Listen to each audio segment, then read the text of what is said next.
श्रीमती अनीता जी जिंदाबाद जिंदाबाद, विंध्यश्री भैया जिंदाबाद जिंदाबाद जिंदाबाद, महावा ग्राम सभा की जनता जिंदाबाद जिंदाबाद जिंदाबाद, श्रीमती अनीता जी जिंदाबाद जिंदाबाद, विंध्यश्री भैया जिंदाबाद जिंदाबाद जिंदाबाद। हरि ग्राम प्रधानी के आया चुनौआ।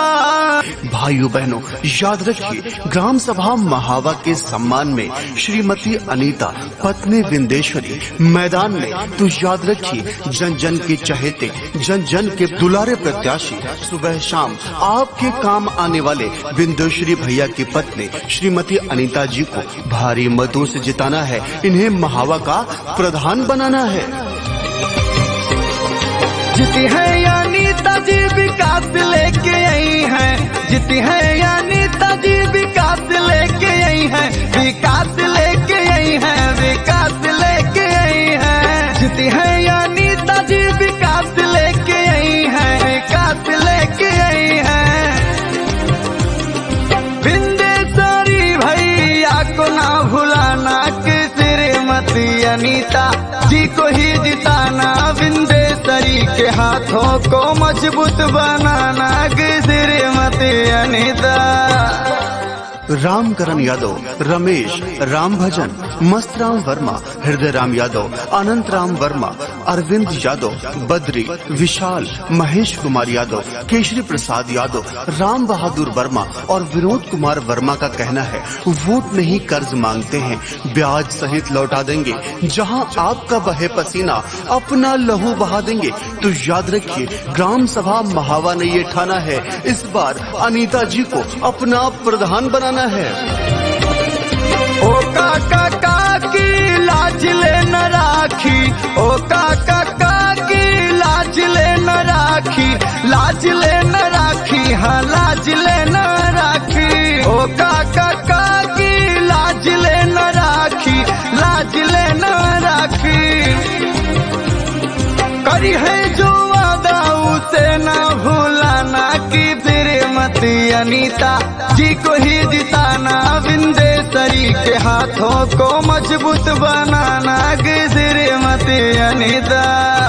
विंध्यश्री भैया का कहना है कि अगर आप सबके सहयोग से हम ग्राम सभा के प्रधान होते हैं तो ग्राम सभा का बच्चा बच्चा प्रधान होगा। हर घर में बिजली, हर गली में रोड, चक रोड, बच्चों की शिक्षा के लिए स्कूलों में गुणवत्ता की व्यवस्था की जाएगी।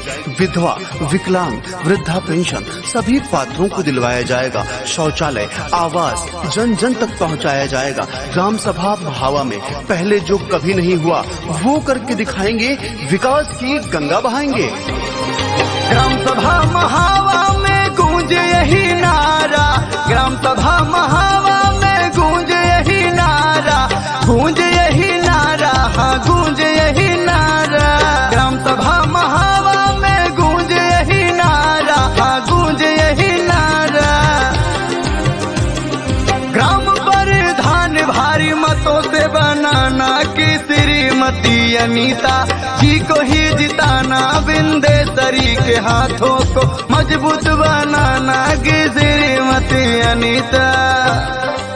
जन जन की है यही पुकार, जन जन की है यही पुकार, श्रीमती अनीता अब की बार।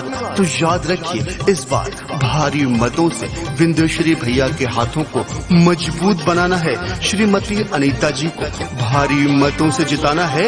इन्हें महावा का प्रधान बनाना है और ग्राम सभा महावा में विकास की गंगा बहाना है। सबको देखा बार बार, अनीता जी अब की बार, विंध्यश्री भैया अब की बार। कौनो विरोधी के चाली न चाल हो, कौनो विरोधी के चाली न चाल हो, चाली न चाल हो, हाँ चाली न चाल हो। कौनो विरोधी के चाली न चाल हो, चाली न चाल हो।